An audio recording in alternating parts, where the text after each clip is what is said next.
Hey everyone, it's the Eclectic Handyman here today. Going to check out if this engine has a busted or broken head gasket. We're going to look at the procedure in order to determine if we have a problem or not.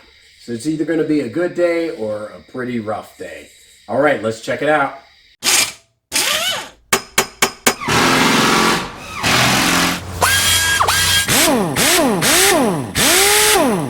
All right, I want to start off by saying that this procedure that I'm about to do, it doesn't matter what type of engine you have here.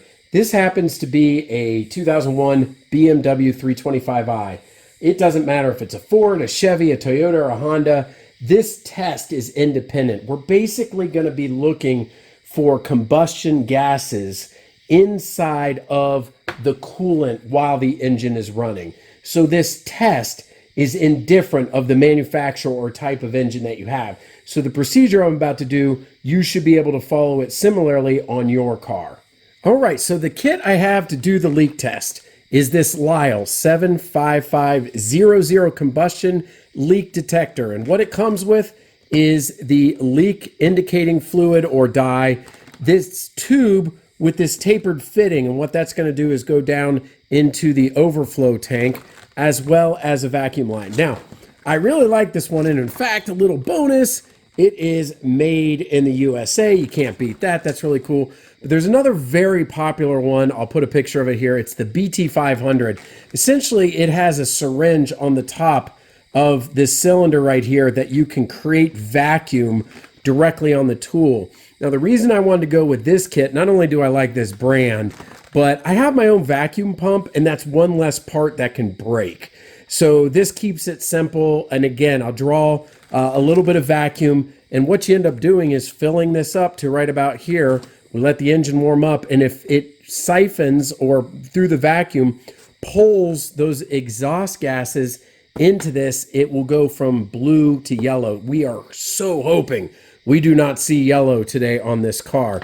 The deal with this car, and if you're wondering why you would do this kit, it's losing coolant, but I cannot see a leak. The upper radiator, the lower radiator, of course, there's a lot of components on this particular engine that are buried, so I haven't done a full investigation, but I am concerned. Now, the interesting thing is it's a very old car, but it only has 41,000 miles.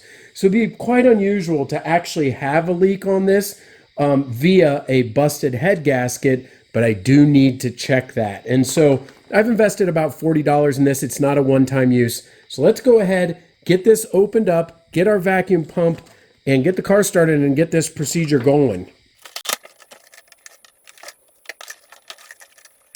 All right, so it comes with a couple of breather adapters here. And to explain what we've got, this one has a hole in it, and it would just pop into the top there.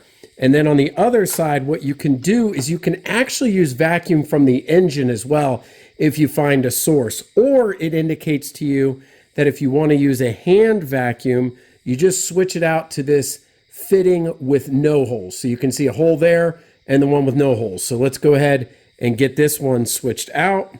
All right, so we've got the breather with no holes, and where I found that direction, by the way, was right here. That will go into the top of here. And then we're going to hook this end up to my CRAFTSMAN hand pump that I already have, used for brake bleeds or whatever. So we'll get that attached here. Now I might need to see if I can get that on there. One sec. What I'll end up doing on the pump here is just using a reducer because I have a different size vacuum tube. No big deal. And I've got a clean piece here so I don't siphon anything dirty up into here. And there we go. That'll be no problem at all. We can draw the vacuum and we are set. All right, so once I've got it all connected, if I just test it and cover up the hole, I should be able to draw a vacuum, and indeed we do. So let's go ahead and fill up the combustion leak fluid right to this line. Filling it up is easy enough. We can just take off the top, off the tube. Now for ease, what I'll do here is you want to do this when the car is cool, because just for safety reasons, when you remove the radiator cap, you're not going to have that hot fluid in your face, which is a danger. So make sure you always work with a cool engine to start. Now we'll have to get it up to temperature to test for those gases, but this is the easiest way to do this test. All right, the other part of this is that If you have too much coolant in there, they say you can siphon some out so that there's room for this. So we'll stick.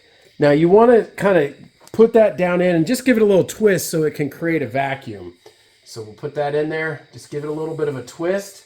That's good. Now we'll take the leak detector and fill it to the line indicated. You can buy more of this fluid, by the way. You know, if you're a mechanic or a shade tree mechanic, or you're working on some used cars or whatever, you can use this obviously more than once. All right, so we're gonna put this back on top.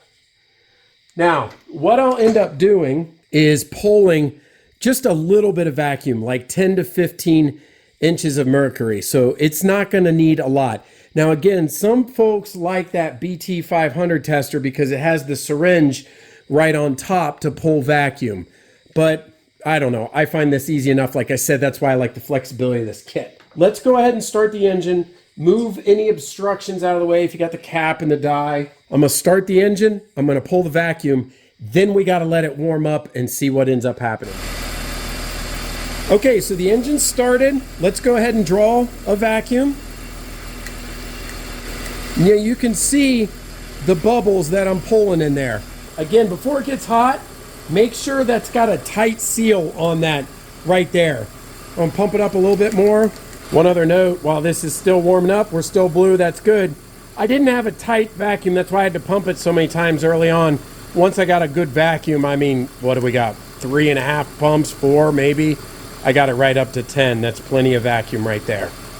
And again, you can see it bubbling as I'm pulling vacuum. Now, it's just a waiting game. Let's let the engine warm up while it's pulling vacuum on the tube. I just hope that does not turn yellow. So let's wait. A few moments later. You can see the fan on as well. So it's definitely had time to heat all the way up. So let's see where we are. I continue to draw about 10 inches of mercury on this hand pump. Bubbles coming up. Temperature is definitely there as far as the engine's warmed up. Let's check it out. Okay, so inside the car, again, don't even have 41,000 miles on this car, but it is eating coolant, so we're good in this area. We've waited long enough. And let's look closely. There's not even a hint of it turning yellow or even like a green or anything. As you can see, the bubbles are coming through and there is just nothing as far as any combustion gas, which this means we're gonna have a great day because head gasket repair on one of these engines is probably getting in the neighborhood of $4,000 to $6,000. It's super labor intensive. I've never been happy for a coolant leak, but I think that's what we have is just a traditional coolant leak. Now again, I checked upper and lower radiator hoses and other, but I gotta hunt it down about why it's losing coolant, but looks like we've got integrity in the engine. Test it one more time, make sure. Pull a little bit more vacuum, you can see again. And this is really the test right here. Just like if you were using a bulb that was on top and squeezing it, that's what you're trying to draw, are those combustion gases into that liquid to see if it reacts. But nothing doing, so I'm a happy camper. But this is the procedure on how you do it. Let's get it shut down. Well, that's it. Within under 30 minutes, figured out if we have an engine problem or not. We don't. You might be running this on an engine that has 100, 200, 300,000 miles on it, trying to see if you got to do major engine repair. This is a good first indication. There's others like, does it have white smoke from the exhaust? But that could be confusing for oil, but you could also be burning coolant and things of that nature. But this is a good indication. Now, one of the things I want to tell you, don't immediately rip that off. You've got really hot radiator coolant in here in the overflow. You don't want anything come back up. Give this time to cool down, then pop this off, put the cap back on, and you're all set. Anyway, hopefully you found this helpful. I'll leave the link for this kit in the description along with the vacuum pump, although you can get one of those anywhere.